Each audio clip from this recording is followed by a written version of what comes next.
तो अभी हम लोगों ने सीखा एक्स सेंटर का कोऑर्डिनेट कैसे निकालते हैं। ठीक है, अब देखो, अब हम कुछ इम्पोर्टेंट पॉइंट्स जो ऑब्जेक्टिव के लिए काफ़ी इम्पोर्टेंट है, ठीक है, उसको एक एक पॉइंट को दोबारा रिकॉल करेंगे, कुछ नए पॉइंट्स ऐड करेंगे इसमें। और ये हर वक्त तुम्हारे दिमाग में रहना चाहिए, फंडामेंटल पॉइंट्स है ये ऑब्जेक्टिव सॉल्व करने में, ऑब्जेक्टिव क्वेश्चंस के लिए और तुम्हारा कॉन्सेप्ट बूस्टिंग के लिए काफ़ी इंपॉर्टेंट रोल प्ले करता है ये। ठीक है, तो देखो पहला, तो जैसे ये एक ट्राइंगल है ए बी सी, ठीक है, ट्राइंगल ए बी सी, और ये internal angular bisector A D है। This is internal angular bisector A D. ठीक है, तो internal angular bisector A D opposite side को साइड रेशियो में डिवाइड करता है। ठीक है, तो अब ये देखो यहाँ पर साइड बी है और ये सी है, तो डी क्या होगा? तो डी मे और may not be midpoint of B C. ये midpoint of B C हो भी सकता है और नहीं भी हो सकता है। तो किस केस में डी मिड पॉइंट होता है? अगर ट्राइंगल आइसोसेलेस हो गया, उस केस में सी इक्वल्स टू बी हो जाएगा। अदरवाइज ये हमेशा अपोजिट साइड को साइड रेशियो में डिवाइड करता है। तो अब हम लोग इसको प्रूफ देख लेते हैं साइन रूल के हेल्प से। तो तुम लोग साइन रूल तो जानते हो, तो ये साइन रूल क्या होता है तो हमने तुम्हें बता रखा है यहाँ। तो जैसे ये एक ट्राइंगल ए बी सी है, ये अगर ए है, ये बी है और ये सी है, तो अगर मैंने ये साइड लिया तो इसके सामने का एंगल यानी ए अपॉन साइन ए, ये साइड लिया तो इसके सामने का angle B upon sine B, C upon B upon sine B, C upon sine C, ये इक्वल होता है। तो अब हम देखते हैं यहाँ पर ए डी मैंने ड्रॉ किया इंटरनल एंगुलर बाइसेक्टर, ये थीटा एंगल बना रहा है तो ये 180 माइनस थीटा हो जाएगा। ठीक है, अब एक बार ट्राइंगल ए डी भी लो और इसमें साइन रूल अप्लाई करो। तो जैसे ही तुमने साइन रूल यहाँ पे अप्लाई किया तो बी डी उसके सामने का angle sine A by 2 equals to, ये लिया मैंने सी, इसके इस साइड के सामने का एंगल थीटा। उसी तरह ट्राइंगल ए डी सी में आओ और एक बार साइन रूल लगाओ, C D upon sine A by 2 equals to B upon sine of 180 degree. Got it? तो देखो अब यहाँ, तो ये D C upon sine A by 2 equal to B upon sine 180 minus theta, मतलब साइन थीटा। अब divide कर दो 1/2, तो sine A by 2 sine A by 2 cancel हो गया, B D is to C D क्या निकल के है, सी इज टू बी। इससे प्रूफ हो गया जो B D is to C D is nothing but C is to B. तो ये C is to B ratio में डिवाइड करता है, सेक्शन फॉर्मूला लगाओगे तो डी का कोऑर्डिनेट आ जाएगा। तो ट्राइंगल आइसोसेलस हो या इक्विलैटरल हो, उस केस में डी हमेशा मिड पॉइंट होगा। अब आओ एंगल बाइसेक्टर, ठीक है, इमेज प्रॉपर्टी, ये काफ़ी इंपॉर्टेंट प्रॉपर्टी है। ये आगे स्ट्रेट लाइन या फर्दर स्पेसिफिक प्रॉपर्टी है ये। अगर क्वेश्चन इसी डेटा के अकॉर्डिंग दे रखा है और ये प्रॉपर्टी तुम्हें पता नहीं है तो तुम इसके क्वेश्चन नहीं बना पाओगे, क्योंकि इसमें काफ़ी लिमिटेड डेटा दिया है। तो कोऑर्डिनेट में अगर कुछ एक क्वेश्चन स्ट्रिक्टली प्रॉपर्टी बेस्ड है तो उस प्रॉपर्टी के लिए जितना डेटा रिक्वायर्ड है सिर्फ उतना ही दिया रहेगा, तो वहाँ प्रॉपर्टी इंपॉर्टेंट रोल प्ले करती है। तो यहाँ देखो ये कहना क्या चाह रहा है तुमसे, तो यहाँ तुमसे ये कहना चाह रहा है जो ये एक ट्राइंगल ले लो तुम ए बी सी, ठीक है,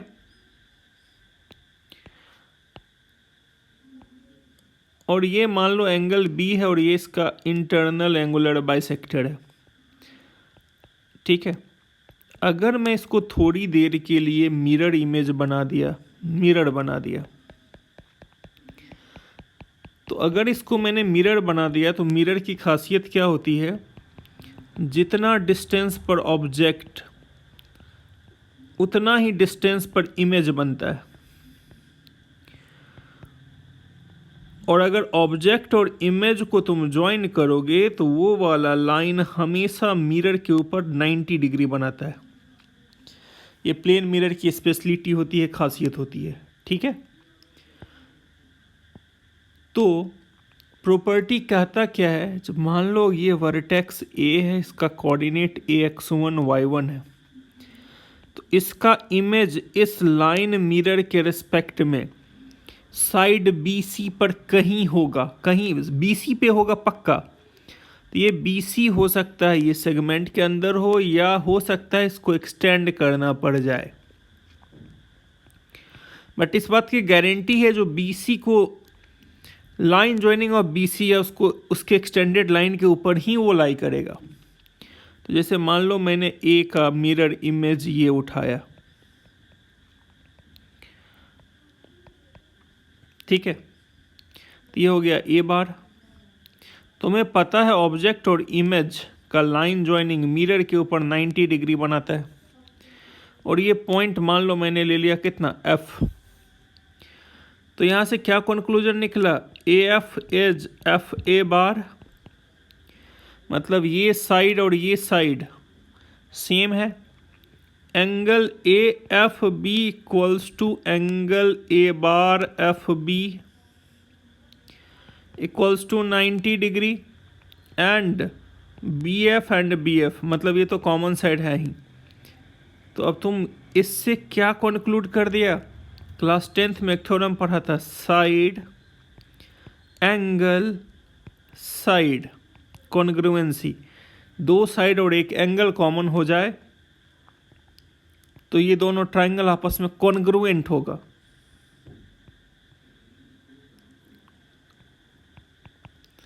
तो हम यहाँ पर बोल सकते हैं जो triangle ABF is congruent to triangle A bar BF, और कॉन्ग्रुएंट होने के लिए A बार को BC के ऊपर ही होना पड़ेगा। This implies A bar must have on somewhere BC। Got it. तो क्या होगा, तुम्हें इस लाइन का एक क्वेश्चन दे देगा, ये दे देगा, इसका इमेज पूछा तो BC के ऊपर कहीं लाई करेगा। ये काफ़ी इंपॉर्टेंट प्रॉपर्टी है। अगला नेक्स्ट इंपॉर्टेंट पॉइंट देखो, अगला इंपॉर्टेंट पॉइंट क्या कह रहा है, इंटरनल किसी ट्रायंगल का internal and external angle bisector opposite side को हार्मोनिकली डिवाइड करता है।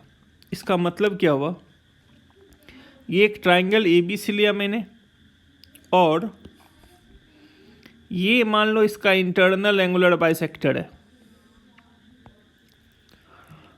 ये एंगल A को एक्सटेंड करो तो ये 180 माइनस A होगा, तो ये इसका एक्सटर्नल एंगुलर बाइसेक्टर है। तो अगर एक्सटर्नल एंगुलर बाइसेक्टर को एक्सटेंड करो तो BC को एक्सटर्नली यहाँ पर कहीं मीट करेगा। तो ये तुमसे ये कहना चाह रहा है जो जिस रेशियो में D पॉइंट BC को इंटरनली डिवाइड करता है, पॉइंट E BC को उसी रेशियो में एक्सटर्नली डिवाइड करता है। तो तुम्हें पता होगा हार्मोनिक कॉन्जुगेट के बारे में, दो पॉइंट दिया है, दो ऐसा पॉइंट जो उस लाइन सेगमेंट को सेम रेशियो में इंटरनली और एक्सटर्नली डिवाइड करता है, तो ये दोनों पॉइंट आपस में हार्मोनिक कॉन्जुगेट कहलाता है। तो मैं यहाँ ये बोल सकता हूँ, internal angular bisector opposite side को जहाँ मिला, उसी वर्टेक्स से external angular bisector opposite side को जहाँ मिला, तो ये दोनों पॉइंट आपस में हार्मोनिक कॉन्जुगेट कहलाएगा with respect to B and C। And X centre always lies outside the triangle. जैसे मान लो सर्कम सेंटर ट्रायंगल के अंदर भी हो सकता है, बाहर भी हो सकता है, ठीक है। सेंट्रॉइड हमेशा ट्रायंगल के अंदर होता है, उसी तरह X सेंटर हमेशा ट्रायंगल के बाहर ही लाई करेगा। अब और नेक्स्ट पॉइंट, ये एक ट्रायंगल ABC है, तो देखो ये इंटरनल एंगुलर बाइसेक्टर है, ये एक्सटर्नल एंगुलर बाइसेक्टर है। तो ये एंगल B है, तो ये 180 माइनस B होगा, तो ये 90 माइनस B/2 कहलाएगा ये एंगल, ठीक है। तो ये I1 है। अब ये जो सर्कल है इसे excircle opposite to vertex ये कहते हैं। और अगर यहाँ से इसको ज्वाइन कर दो तो ये एक्स रेडियस कहलाएगा। ये क्या कहलाएगा? X radius. ठीक है। उसी तरह यहाँ कहीं पे I2 बन रहा होगा, यहाँ कहीं I3 बन रहा होगा, तो इसके कॉरेस्पॉन्डिंग अगर तुम एक्सटेंड कर दिया तो यहाँ कहीं भी सर्कल इस तरह से बन रहा होगा। ठीक है। तो I1, I2, I3 are called excentres. I1 is called excentre corresponding to vertex A. ठीक है, क्लियर है यहाँ तक? ओके। अब देखो, ये एक सर्कल है और ये पॉइंट है। तुमने यहाँ से टेंजेंट्स खींचा, टेंजेंट का ये लेंथ और ये लेंथ इक्वल होगा, और ये लेंथ इस ट्राइंगल के रेस्पेक्ट में किसके इक्वल होगा? तो अगर तुमसे पूछा ए पी का लेंथ बताओ, तो ए पी का लेंथ ए क्यू लेंथ के इक्वल होगा, और ये semi perimeter of the triangle के इक्वल होता है, a plus b plus c by 2 के इक्वल होता है। इसको तुम मैथमेटिकली आसानी से प्रूफ कर सकते हो। ठीक है, इसको तुम मैथमेटिकली ईजिली प्रूफ कर सकते हो। कैसे? तो देखो,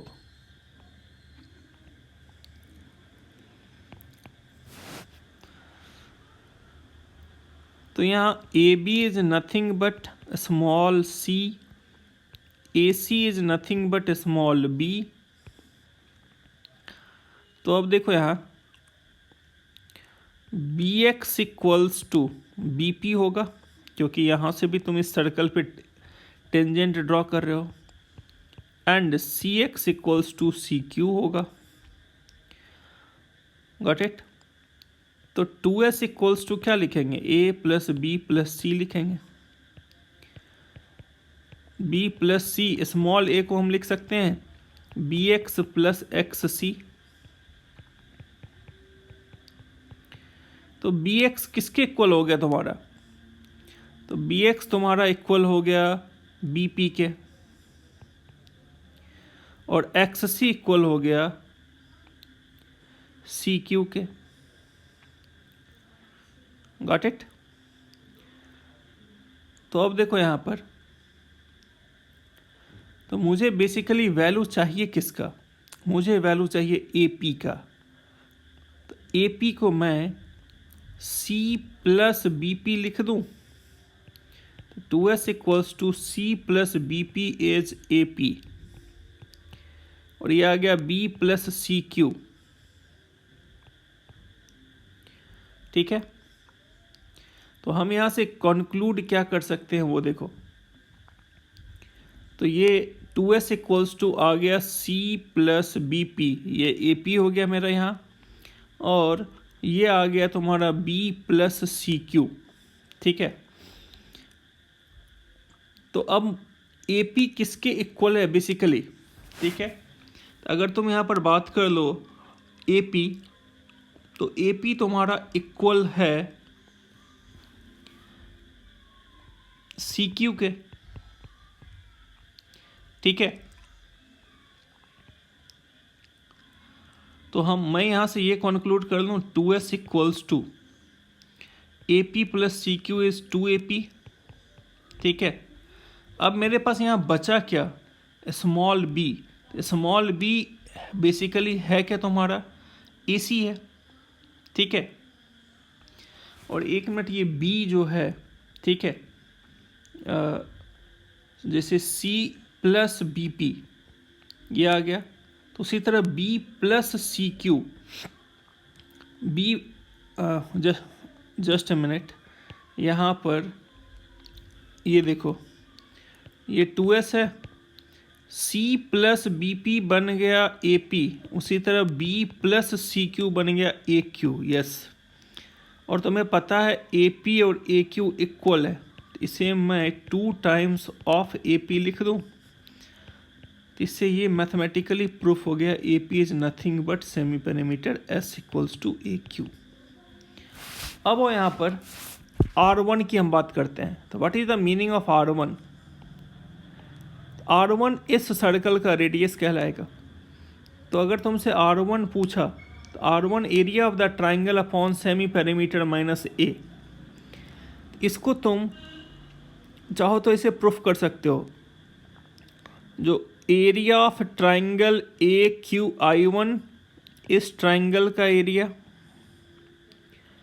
I1QA plus I1AP minus area of triangle this I1BC।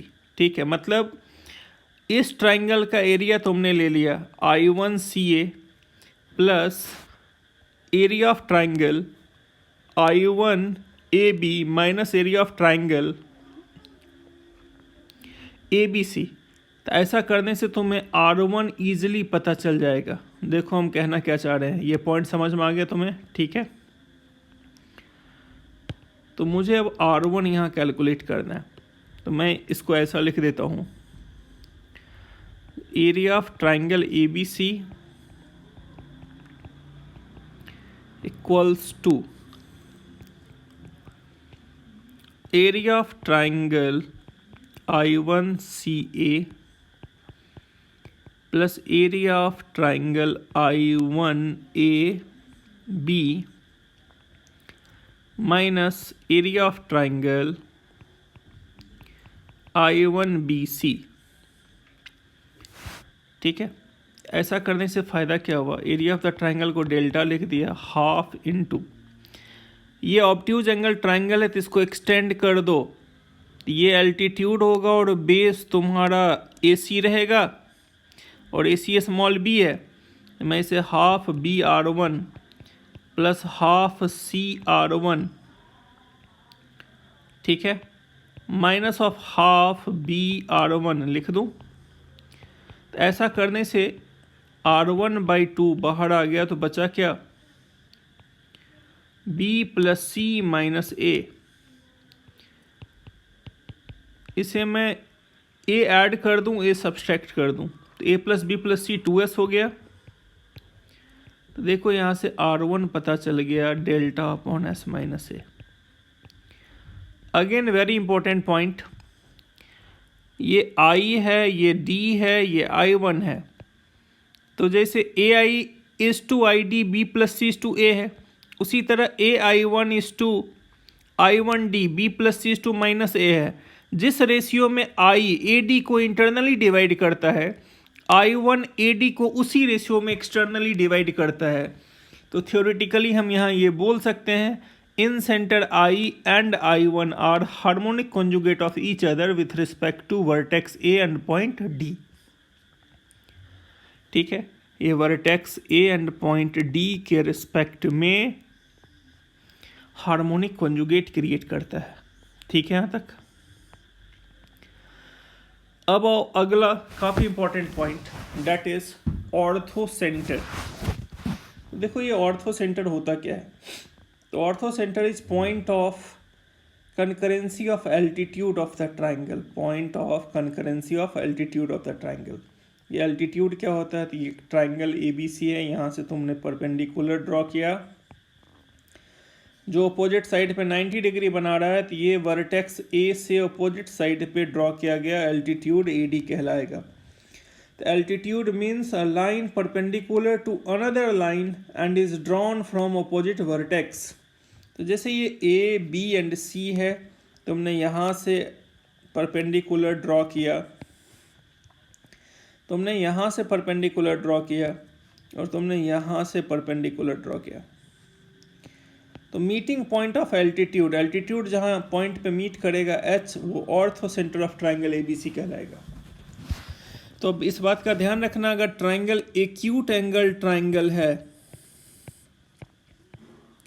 Acute angled triangle है, इन the case of acute angle triangle ortho centre lies inside the triangle, ये ट्राइंगल के अंदर लाई करेगा। अगर राइट एंगल ट्राइंगल है तो 90 डिग्री जिस वर्टेक्स पे बनेगा वही ऑर्थो सेंटर हो जाएगा। तो जैसे मान लो यहाँ से तुमने परपेंडिकुलर ड्रॉ किया, यहाँ से ड्रॉ किया, तो in the case of right angle triangle orthocentre is that point where triangle forms 90 degree. तो यहाँ वर्टेक्स बी ही ऑर्थो सेंटर कहलाएगा। और अगर ऑब्ट्यूज एंगल ट्राइंगल है, ऑब्ट्यूज एंगल्ड ट्राइंगल है, तो ऑर्थो सेंटर ट्राइंगल के बाहर लाई करेगा। यहाँ से तुमने एल्टीट्यूड ड्रॉ किया, यहाँ से एल्टीट्यूड ड्रॉ किया, BC से ड्रॉ किया और एक्सटेंड करना पड़ गया। तो इन सब का मीटिंग पॉइंट ट्राइंगल के बाहर लाई करता है। तो ऑर्थो सेंटर जो है सर्कम सेंटर की तरह ट्राइंगल के अंदर भी लाई कर सकता है, ट्राइंगल के ऊपर भी, ट्राइंगल के बाहर भी। ठीक है। अब अगर वर्टाइसेज दिया हुआ है तो हम ऑर्थो सेंटर निकालेंगे कैसे? तो देखो अब यहाँ अगर मेरे पास वर्टाइसेज दिया हुआ है, ठीक है, तो ऑर्थो सेंटर निकालने का दो तरीका है। पहला मेथड, ये स्ट्रेट लाइन जब पढ़ोगे तब तुम्हें समझ में आएगा। तो हम किसी दो एल्टीट्यूड का इक्वेशन निकालेंगे। कैसे निकालेंगे आगे स्ट्रेट लाइन के वीडियो में क्लियर होगा तुम्हें। फिलहाल करते क्या है वो समझ लो। एल्टीट्यूड AD का इक्वेशन निकालते हैं, एल्टीट्यूड BE का इक्वेशन निकालेंगे।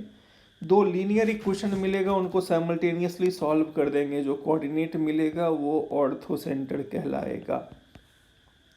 इक्वेशन आगे चल के सीखेंगे। y minus y1 equal to slope of altitude AD x minus x1, slope of altitude AD into slope of altitude BC equals to -1। Similarly हम लोग एल्टीट्यूड BE का इक्वेशन निकालेंगे और जैसे ही इनका इक्वेशंस निकल आया आपस में साइमल्टेनियसली सॉल्व कर देंगे। ठीक है। तो ये अच्छे से तुम्हें क्लियर होगा स्ट्रेट लाइन के वीडियो में। अब इसका एक डायरेक्ट फार्मूला है, बट ये फार्मूला बस सिर्फ ऑब्जेक्टिव के लिए याद रखना है, प्रॉब्लम सॉल्व करने में ज़रूरत नहीं पड़ता है इसका, until and unless direct tan A tan B tan C की वैल्यू प्रोवाइड ना कर दे। तो जैसे सर्कम सेंटर की तरह इसका भी ट्रिगोनोमेट्री में एक फार्मूला होता है और वो फार्मूला ये है। अगर वर्टाइसेज AX1 Y1 X2 Y2 X3 Y3 दे दिया है तो ऑर्थो सेंटर का coordinate x1 tan A plus x2 tan B plus x3 tan C upon tan A plus tan B plus tan C होता है। और y का कोऑर्डिनेट उसी pattern पर y1 tan A plus y2 tan B plus y3 tan C divided by tan A plus tan B plus tan C होगा। ठीक है। तो इसको तुम चाहो तो प्रूफ कर सकते हो, बट ये सॉल्यूशन ऑफ ट्राइंगल से कनेक्टेड है तो समझने की कोशिश करो। अगर आ गया समझ में ठीक है, नहीं आया तो बस ये रिजल्ट याद रखना। तो ये ट्राइंगल ABC है, मैंने यहाँ से एक एल्टीट्यूड ड्रॉ किया। अब मैंने एक ट्राइंगल ADB उठाया, इस ट्राइंगल में tan B लिया। तो tan B क्या होगा? परपेंडिकुलर अपॉन बेस, लिख दिया। फिर मैंने यहाँ पर ट्राइंगल ADC लिया। ठीक है। तो ट्राइंगल ADC क्या होगा? तो come to the triangle ADC। तो ट्राइंगल ADC tan C लिया, तो tan C क्या होगा? AD upon CD। तो दोनों को डिवाइड कर दो, divide tan A upon tan B। तो देखो tan B is to tan C gives you CD is to BD। इससे क्या पता चला? एल्टीट्यूड ऑपोजिट साइड को tan of C is to tan of B ratio में डिवाइड करता है। जैसे इन सेंटर ऑपोजिट साइड को साइड रेशियो में डिवाइड करता है, एल्टीट्यूड ऑपोजिट साइड को tan C is to tan B ratio में डिवाइड करता है। यानी CD is to BD की अगर हम बात कर दें तो ये tan B is to tan C, मतलब BD is to CD की बात करेंगे तो tan C is to tan B। तो अब मुझे रेशियो पता है, कोऑर्डिनेट पता है, तो सेक्शन फार्मूला से D का कोऑर्डिनेट निकाल लेंगे। ये tan ऑफ C है, ये tan ऑफ B है। Apply section formula, you will get coordinate of D. Coordinate of D will look like tan B x2 plus tan C x3 by tan B plus tan C ये tan b by 2 plus tan c by 3 upon tan b plus tan c। अब उसी तरह triangle A D B लो, यहाँ से altitude draw करो। Same logic की मदद से तुम H is to H D निकालो, you will get H is to H D is tan b plus tan c is to tan a। ठीक है, तो जैसे ही A H is to H D का रिलेशन आ गया, रेशियो आ गया, तो हम ए डी के ऊपर सेक्शन फॉर्मूला लगा दिए। ऐसा करने से ऑर्थो सेंटर का कोऑर्डिनेट्स मिल गया। ठीक है, अब और कुछ डायरेक्ट प्रॉपर्टीज होते हैं। अगर क्वेश्चन उस प्रॉपर्टी पे सेट मिल गया है ना, तो हम ओरली उसका आंसर बता सकते हैं। तो देखो हम इफेक्टिवली कहना क्या चाह रहे हैं तुमसे। तो मुझे एक ट्राइंगल प्रोवाइड कर दिया है, triangle AX1 Y1 BX2 Y2 CX3 Y3। इसके वर्टाइसेस पता है मुझे, और इसका ऑर्थो सेंटर भी पता है। मतलब मुझे 4 पॉइंट दिया है, जिसे हम परफेक्ट 4 पॉइंट कहते हैं। वर्टेक्स दे दिया है ABC, ऑर्थो सेंटर दे दिया है। अब तुम्हारे पास 4 नॉन कोलिनियर पॉइंट हैं, तो उनमें से कोई भी 3 पॉइंट सेलेक्ट कर लो। तो उसमें जैसे ही कोई 3 पॉइंट सेलेक्ट किया, HBC सेलेक्ट किया, और पूछा अब इस ट्राइंगल का ऑर्थो सेंटर बताओ, ortho centre of triangle HBC, तो जो बचा हुआ पॉइंट है वो ऑर्थो सेंटर होगा। तो ortho centre of triangle HBC is vertex A, ortho centre of triangle HCA is vertex B, ortho centre of triangle HAB is vertex C। अब आओ एक्यूट एंगल ट्राइंगल। तो ये मैंने ऑलरेडी बता दिया, अगर एक्यूट एंगल ट्राइंगल है तो ऑर्थो सेंटर ट्राइंगल के अंदर होगा, ऑब्ट्यूज एंगल है तो बाहर होगा, राइट एंगल है तो ऑन द ट्राइंगल होगा। और अगर राइट एंगल ट्राइंगल है तो जहाँ 90 डिग्री बना वही तुम्हारा ऑर्थो सेंटर का कोऑर्डिनेट होगा। और सर्कम सेंटर पूछा तो मिड पॉइंट ऑफ हाइपोटेन्यूज, ये सर्कम सेंटर होगा। ठीक है, अगला और काफ़ी इंपॉर्टेंट पॉइंट। ठीक है, for equilateral triangle all are same. All are same मतलब ये वाले पॉइंट्स जिनके ट्राइंगल के अंदर हो सकते हैं या होते हैं, वो सभी आपस में इक्वल होंगे और कोइंसाइड करेंगे। मतलब हम तुमसे ये कहना चाह रहे हैं, जो अगर ये ट्राइंगल ABC है, AX1 Y1 BX2 Y2 CX3 Y3,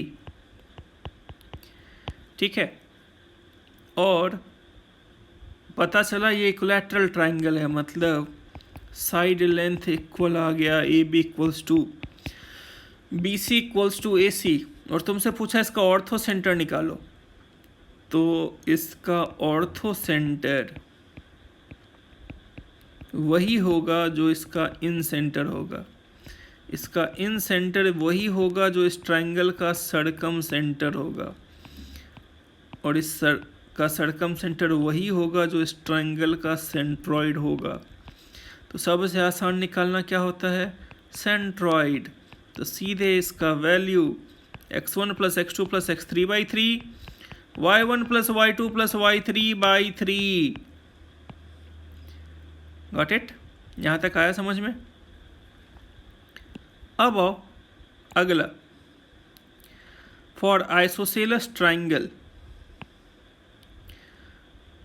centroid, circumcentre and orthocentre and incentre are collinear. अगर ट्राइंगल आइसोसेलस है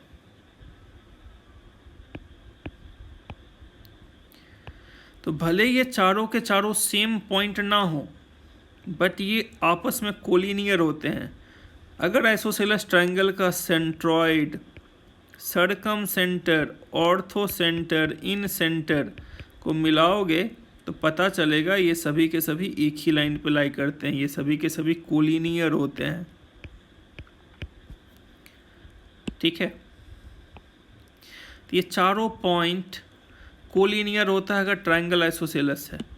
और कोई भी ट्राइंगल क्यों ना हो, किसी भी टाइप का ट्राइंगल क्यों ना हो, for all triangles, this is very very important result for objective purpose, for all triangle following conditions always holds, किसी भी तरह का ट्राइंगल क्यों ना हो, ऑर्थो सेंटर, सेंट्रॉइड और सरकम सेंटर, मतलब सरकम सेंटर, सेंट्रॉइड और ऑर्थो सेंटर हमेशा कोलिनियर होगा, ये हमेशा कोलिनियर होगा। इस लाइन पर इन सेंटर तब आएगा जब ट्राइंगल आइसोसेलस हो, और आइसोसेलस ना भी हो, कोई भी जनरल ट्राइंगल हो, तो ये तीनों पॉइंट हमेशा कोलिनियर होता है, ठीक है। और इसको तुम चाहो तो मैथमेटिकली वेरीफाई अब कर सकते हो। जैसे मान लो ये वर्टाइसेस दे दिया है तुम्हें, ax1 y1 bx2 y2 cx3 y3, अब तुम इसका सरकम सेंटर भी निकाल सकता है, सेंट्रॉइड का कोऑर्डिनेट भी निकाल सकता है, ऑर्थो सेंटर भी निकाल सकता है। और जैसे ही ये तीनों पॉइंट मिल गया, तो इन तीनों पॉइंट की के हेल्प से जो ट्राइंगल बनेगा उसका एरिया निकाल के देखो, कंडीशन ऑफ कोलिनियरिटी लगाओ, अगर वो 0 आ गया तो इसका मतलब मैं जो बोल रहा हूँ वो ट्रू है, वो बिल्कुल सही है, ठीक है। ये पहला इंफॉर्मेशन। दूसरा, सेंट्रॉइड और पैटर्न कैसे याद रखोगे, OGH या फिर टपोरी लैंग्वेज में जी का मतलब बोल दो लड़का लोग गर्ल्स, लड़की लोग guys, H for high, O girls high, मतलब ये याद रखने का तरीका है, ठीक है। O for circumcentre, G for centroid, H for orthocentre, O girls high या O guys high. Centroid divides circumcentre and ortho center in the ratio 2:1, very very important relation। Triangle में ना vertices दिया है, कुछ नहीं दिया है, सिर्फ सरकम सेंटर दे दिया है और ऑर्थो सेंटर दे दिया है। सेंट्रॉइड पूछा, वहाँ ये रिलेशन हमेशा काम देगा, centroid divides ortho centre in the ratio 2:1। Got it?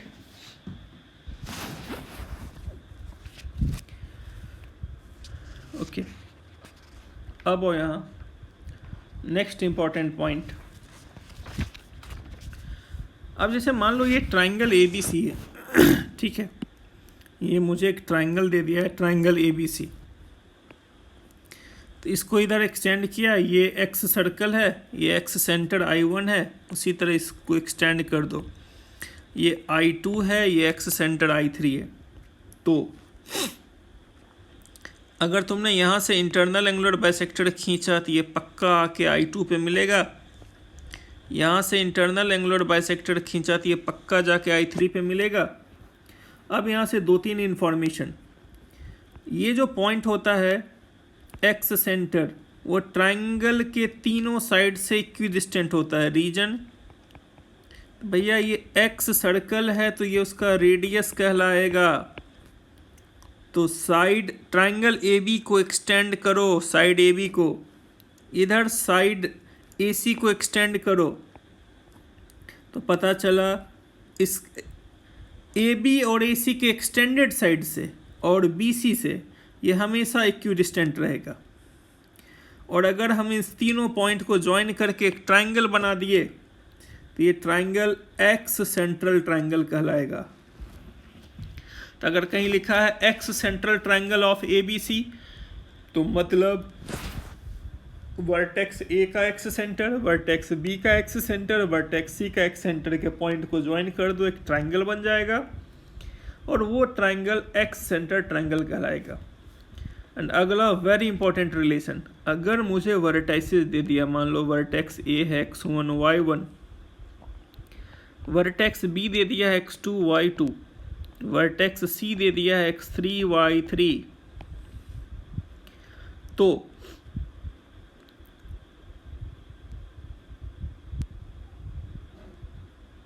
तो तुमसे I1 I2 I3 ट्राइंगल का ऑर्थो सेंटर पूछा, तुमसे क्या पूछा, find the ortho centre of triangle,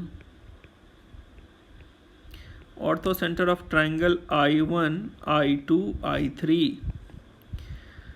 तो I1 I2 I3 का ऑर्थो सेंटर पूछा, तुम सीधे लिख देना it coincides with in centre of triangle ABC। तुम ऐसे सोचो, ये एंगल C/2 है, ये एंगल 90 माइनस C/2 होगा। इन दोनों को ऐड कर दो तो internal angular bisector x centre के ऊपर 90 डिग्री बनाएगा। तो अंदर वाले ट्राइंगल का internal angular bisector I1 I2 I3 triangle के ऊपर एल्टीट्यूड का काम कर रहा है। तो इसका मतलब ये एल्टीट्यूड हो गया बाहर वाले ट्राइंगल के लिए। उसी तरह ये एल्टीट्यूड हो गया ट्राइंगल I1 I2 I3 के लिए, यहाँ 90 डिग्री बना। तो जो अंदर वाले ट्राइंगल का इंटरनल एंगुलर बाइसेक्टर है वो बाहर वाले ट्राइंगल के लिए एल्टीट्यूड का काम कर रहा है। इसी लॉजिक से प्रूफ हो गया जो बाहर वाले ट्राइंगल का ऑर्थो सेंटर अंदर वाले ट्राइंगल के इन सेंटर के इक्वल होगा। ठीक है बच्चे, यहाँ तक आया समझ में? ओके, अब आओ अगला, मिड पॉइंट थ्योरम। ये क्लास 8-9 में तुम पढ़ चुका है। ये एक ट्राइंगल ABC है और ये इसके साइड लेंथ दे रखे हैं, M अपोजिट साइड का मिड पॉइंट है। तो AB² plus AC² is 2 times of AM² plus BM² या AM² प्लस CM²। इसे हम लोग मिड पॉइंट थ्योरम कह के क्लास 10th में बुलाते थे। तो इसी थ्योरम की मदद से अब तुम AM का लेंथ निकाल लो, जो कि ऐसा दिखा। AM किसके इक्वल कहलाएगा? अगर ये मिड पॉइंट है तो AM को बोल सकते हैं this is length of median through vertex A। तो अगर साइड लेंथ दिया है, वर्टाइसेस नहीं दिया है, तो length of median through vertex A ये दे देगा। अब using the similar pattern we can write length of median from vertex B। ये कुछ ऐसा आ जाएगा। उसी तरह you can find length of median through vertex C। And now next, orthocentre image property. Again internal angular bisector की जैसा ये काफ़ी हाईली इंपॉर्टेंट प्रॉपर्टी है। ये प्रॉपर्टी है क्या? ये circum circle of the triangle है। सर्कम सर्कल होता क्या है? एक ट्राइंगल ABC लिया, तो इसके वर्टाइसेस से जो सर्कल पास कर रहा है वो सर्कम सर्कल है। तो सर्कम सर्कल का वर्टाइसेज AX1 Y1 BX2 Y2 CX3 Y3 है। तो तुमसे ये कह रहा है जो अगर मैंने H लिया, H is nothing but ortho centre. Ortho centre अब बताने की जरूरत नहीं है, पता है तुम्हें, point of intersection of altitude. तो अगर मैंने BC को थोड़ी देर के लिए मिरर बनाया तो इस पॉइंट का मिरर इमेज पक्का इस सर्कल के ऊपर लाई करेगा। अगर इस साइड को मिरर इमेज बनाया तो इसका ये पक्का यहाँ पे लाई करेगा। उसी तरह अगर तुमने इसको मिरर बनाया तो ये पक्का इधर कहीं सर्कल के ऊपर लाई करेगा। मतलब ऑर्थो सेंटर का मिरर इमेज ट्राइंगल के किसी भी साइड के रिस्पेक्ट में उस ट्राइंगल के सर्कम सर्कल के ऊपर लाई कर। तो हेलो स्टूडेंट, अभी हम लोगों ने फिर ये समझा जो ऑर्थो सेंटर इमेज प्रॉपर्टी क्या होती है। तो ऑर्थो सेंटर का मिरर इमेज सर्कम सर्कल पे लाई करता है। तो हालांकि इसका डेरिवेशन सॉल्यूशन ऑफ ट्राइंगल से कनेक्टेड है, बट फंडामेंटल ज्योमेट्री इन्वॉल्व है। तो एक नज़र इस पे डाल लो, ठीक है। तो इसमें मैं थोड़ा सा हिंट दे रहा हूँ, बाकी तुम लोग सोचना ये। तो जैसे तुमने मान लो यहाँ से एल्टीट्यूड ड्रॉ किया, तो अगर तुमने यहाँ से एल्टीट्यूड ड्रॉ किया तो ये एंगल 90, तो ये भी कितना हो जाएगा 90। तो ये 90 डिग्री है, ये एंगल A है। तो ये 90 है, ये एंगल A है, तो ये एंगल 90 माइनस A होगा। Got it? Using the same logic यहाँ से इस पे एल्टीट्यूड ड्रॉ करो। ये दोनों एल्टीट्यूड जहाँ मीट किया ये ऑर्थो सेंटर होगा, क्यू लिखो एच लिखो कोई फ़र्क नहीं पड़ता है। तो ये आ गया ऑर्थो सेंटर। तो जैसे तुमने यहाँ से इस पर एल्टीट्यूड ड्रॉ किया तो ये 90 डिग्री, ये एंगल सी, तो ये पूरा का पूरा एंगल 90 माइनस सी होगा। ठीक है, अब यहाँ से तुमने परपेंडिकुलर ड्रॉ किया है, ये 90 है। ठीक है, तो ये एंगल और ये एंगल सेम होगा। ठीक है, वर्टिकली ऑपोजिट एंगल वाले लॉजिक से।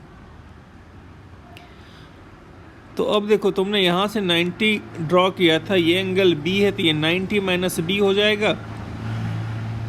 तो ये 90 माइनस बी है, ये 90 डिग्री है तो ये एंगल बी होगा। Got it. तो अब यहाँ से तुम एंगल क्यू बार निकालो, क्यू बार भी देखो बी आ गया। तो इंस्क्राइब्ड एंगल थ्योरम से ये क्या प्रूफ हो गया, जो क्यू बार पक्का सरकम सर्कल के ऊपर ही लाई करेगा। ठीक है, तो ये बड़ा एक इम्पॉर्टेंट रिजल्ट निकल के आ गया। The reflection of orthocentre in the side of a triangle lies on the circumcircle of that triangle. अब और यहाँ पर कुछ क्वेश्चंस हैं, तो वीडियो पॉज करके इनको ट्राई करो और इनके आंसर्स बताओ। फर्स्ट क्वेश्चन क्या है, आंसर बताओगे? तो देखो फर्स्ट क्वेश्चन का आंसर इन सेंटर आ रहा होगा तुम्हारा 1,1, orthocentre 0,0 and circumcentre 3/2,2। Match करो, ऐसा आंसर आया कि नहीं? तो देखो इफेक्टिवली हम कहना क्या चाह रहे हैं यहाँ पर, जो ये क्वेश्चन है और अगर तुम यहाँ डायग्राम बनाने की कोशिश करो तो ये एक ट्राइंगल है जिसका वर्टाइसेस मान लो A 0,0 है, B 3,0 है और C 0,4 है। तो अब मुझे इस ट्राइंगल का इन सेंटर चाहिए। साइड लेंथ तो आसानी से पता चल गया, ये भैया 3 है, ये 4 है, ये 5 है। इन सेंटर का formula ax1 plus bx2 plus cx3 वाला लगाओ, सिंप्लीफाई करो, देखो ये मिलना चाहिए। ठीक है, ये राइट एंगल ट्राइंगल है तो ऑर्थो सेंटर 0, 0 हो जाएगा, सरकम सेंटर इन दोनों का मिड पॉइंट हो जाएगा। ठीक है, फर्स्ट का आंसर मैच हो गया। सेकेंड क्वेश्चन का आंसर आया तुम लोगों का, वीडियो पॉज करके ट्राई करो। सेकेंड क्वेश्चन में ऑर्थो सेंटर दे दिया है, सेंट्रॉइड दे दिया है, सरकम सेंटर पूछा है। तो ये वाला लॉजिक लगाओ जो मैंने बताया था, सरकम सेंटर एंड ऑर्थो सेंटर को सेंट्रॉइड 2:1 रेशियो में डिवाइड करता है। तो इसका कोऑर्डिनेट मालूम है, इसका मालूम है, एच निकालना है। तो जल्दी से बताओ सरकम सेंटर का कोऑर्डिनेट क्या निकल के आया। तो सरकम सेंटर का कोऑर्डिनेट सेकेंड क्वेश्चन का आंसर तुम लोगों का 6,2/3 आ रहा होगा। मैच कर लो, ऐसा कुछ आ रहा है कि नहीं। मतलब कॉन्सेप्ट समझ में आ गया तो एक बार कैलकुलेशन चेक कर लेना खुद से। ठीक है, अब वो थर्ड वन, तो आई थिंक 6,23/2 आना चाहिए। अब वो the vertices of A triangle, ये भी साफ साफ दिख रहा है राइट एंगल ट्राइंगल है। तो ऑर्थो सेंटर 0, 0 हो जाएगा, सरकम सेंटर इसका और इसका मिड पॉइंट हो जाएगा। डिस्टेंस फॉर्मूला लगा दो तो आंसर इसका √2 आना चाहिए। ठीक है, ये भी देखो राइट एंगल ट्राइंगल का ही स्ट्रक्चर दिख रहा है इस टाइप से। ये 6,0, ये 0,6, ये हो जाएगा 6,6। तो ये वाला ट्राइंगल राइट एंगल बन गया। तो राइट एंगल बन गया तो ऑर्थो सेंटर 6, 6 हो जाएगा, सरकम सेंटर इन दोनों का मिड पॉइंट हो जाएगा, डिस्टेंस फॉर्मूला लगा दो। ठीक है, तो फिफ्थ का आंसर तुम लोगों का, ये फोर्थ का आंसर भी √2 आ रहा होगा, चेक कर लेना। अब देखो यहाँ पर वर्टाइसेस दे रखा है, 0, 0 के ऑपोजिट में मुझे क्या चाहिए, एक्स सेंटर चाहिए। तो एक्स सेंटर निकालो, फॉर्मूला जिस वर्टेक्स के ऑपोजिट में चाहिए, मान लो वर्टेक्स ए तुमने एज्यूम किया 0, 0 को, तो आंसर क्या आएगा, -ax1 + bx2 + cx3 / -a + b + c। तो इसका आंसर तुम्हारा आ रहा होगा 1 + 1/√2। चेक करो ऐसा कुछ आ रहा है कि नहीं। ठीक है, अब आओ 6th वन। तो ये तो स्टेयरकेस मेथड लगा दो, एरिया के लिए सिखा रखे हैं, टेकन इन ऑर्डर। तो 6th क्वेश्चन में एरिया के लिए हाफ ऑफ क्या यूज करोगे, 504213 -22 -3 -1 0 -4। रिपीट द फर्स्ट वन, इधर से मल्टीप्लाई करके ऐड करो और इधर से सब्सट्रैक्ट कर दो, तो जो आएगा वो आंसर हो जाएगा। तो 6th का आंसर सिंप्लीफाई करो, देखो कट पिट के कितना 34 आ रहा होगा, या देख लेना कैलकुलेट करके, हमने कैलकुलेट किया 34 आ रहा है, एक बार कैलकुलेशन देख लेना। अब आ रहा है 7th one.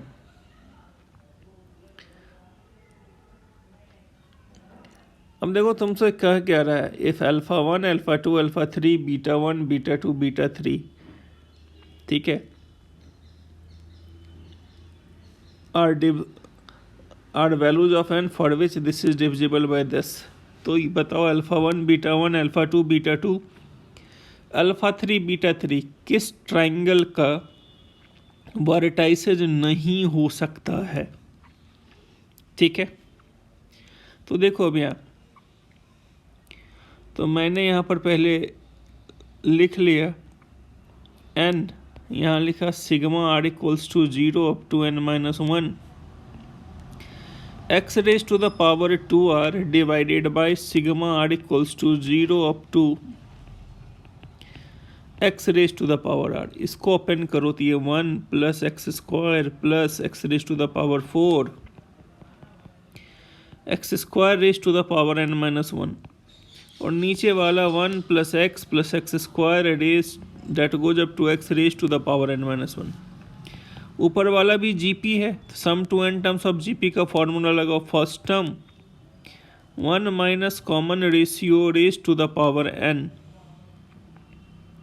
Upon 1 - common ratio. नीचे वाला भी फॉर्मूला लगाओ, फर्स्ट टर्म 1 है, 1 - common ratio number of term n upon 1 - common ratio. Simplify करोगे तो यहाँ पर क्या निकल के आया, 1 - x⁻²n by 1 - x²। यहाँ 1 - x 1 - x⁻n।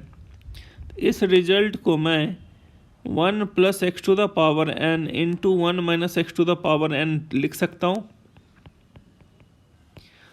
डिनोमिनेटर को मैं यहाँ 1 - x 1 + x लिख सकता हूँ। तो ये और ये कैंसिल हो गया, ये और ये कैंसिल हो गया, बचा कितना,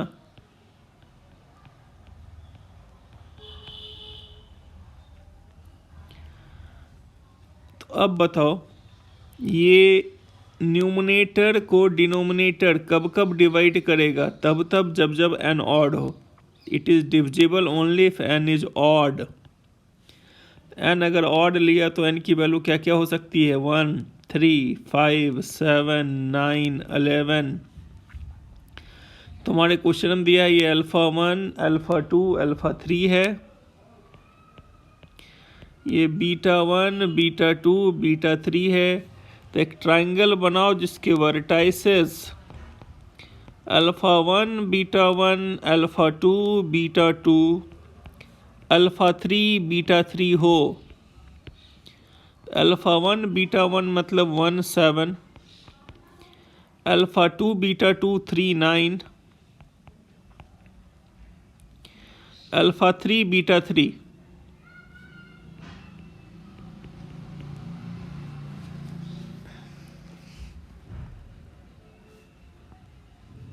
ठीक है, तो बताओ ये किस ट्रायंगल के वर्टाइसेस नहीं हो सकते हैं? तो ये किस ट्रायंगल के वर्टाइसेज नहीं हो सकते हैं?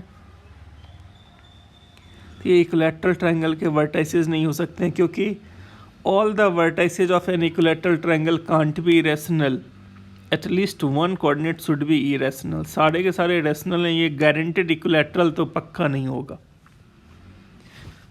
ठीक है, अब और एक आध क्वेश्चन देख लो। ये क्या था? Question number 7। ये लिख लो क्वेश्चन नंबर कितना? 8।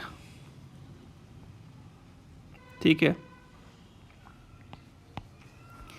करा if M1 and M2 are the root of this, find area of the triangle formed by the lines this।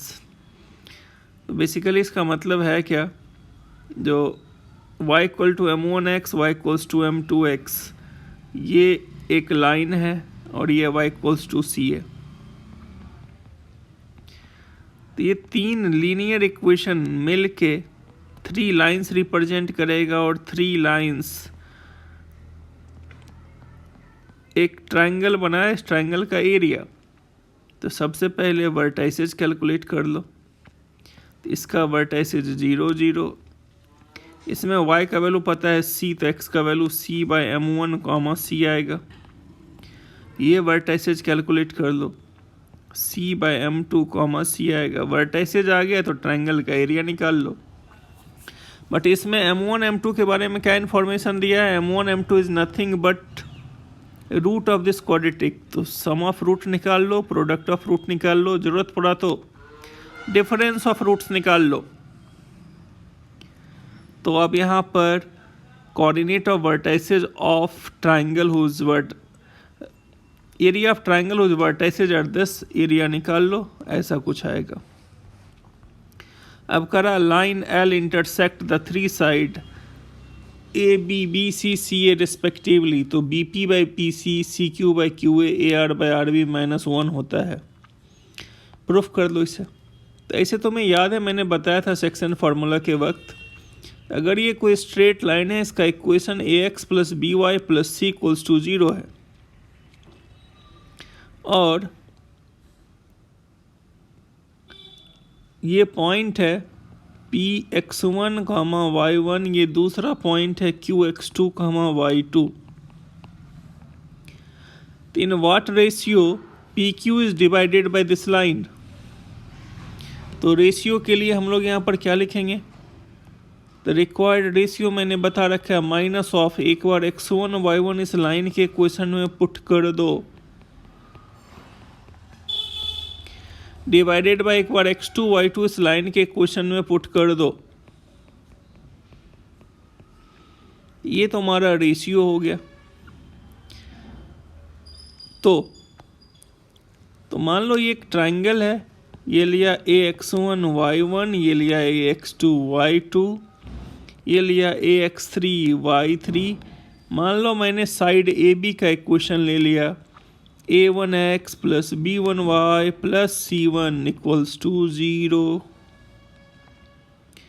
या फिर यहाँ पर ये लाइन ले लो, साइड का इक्वेशन लेने की बजाय कौन सा लाइन कट कर रहा है? A line L intersect. तो इस लाइन का ही इक्वेशन ले लो, ax plus B Y plus c equals to 0। तो मान लो ये लाइन साइड ए बी को यहाँ कट किया, साइड ए सी को यहाँ कट किया, साइड बी सी को एक्सटेंड करने पे यहाँ कट किया। तो अब तुम बता सकते हो in what ratio this line divides A B. A R is to R B calculate कर सकते हैं हम किस रेशियो में? तो यूजिंग दिस फॉर्मूला, तो यहाँ से सीधे मुझे ये पता चल जाएगा A R by R B minus of, एक बार x1 y1 यहाँ रख दो, एक बार x2 y2 रख दो। यूजिंग द सेम लॉजिक तुम A Q by Q C भी निकाल सकते हो, A Q in ratio Q C. x1 y1 and x3 y3 के लाइन ज्वाइनिंग को ये किस रेशियो में डिवाइड कर रहा है? अगेन माइनस ऑफ, एक बार x1 y1 यहाँ रख दो और एक बार x3 y3 रख दो। उसी तरह से अब तुम BC के लिए भी कैलकुलेट कर सकते हो, लाइन ज्वाइनिंग ऑफ BC को ये किस रेशियो में डिवाइड कर रहा है। तो BP इज टू PC निकालो। तो जैसे ही तुमने रेशियो निकाला तो देखो CQ इज टू QA इतना आया, AR इज टू RB ये आया, BP इज टू CP ये आया। तीनों को मल्टीप्लाई करो, देखो कट पिट के सीधे -1 दिख रहा है। ठीक है बच्चे, यहाँ तक आया समझ में? तो ये कुछ एग्जाम्पल्स थे जो मैंने इस वीडियो में लाइन ऑफ थिंकिंग एंड उनसे रिलेटेड क्वेश्चंस करवाए। ठीक है।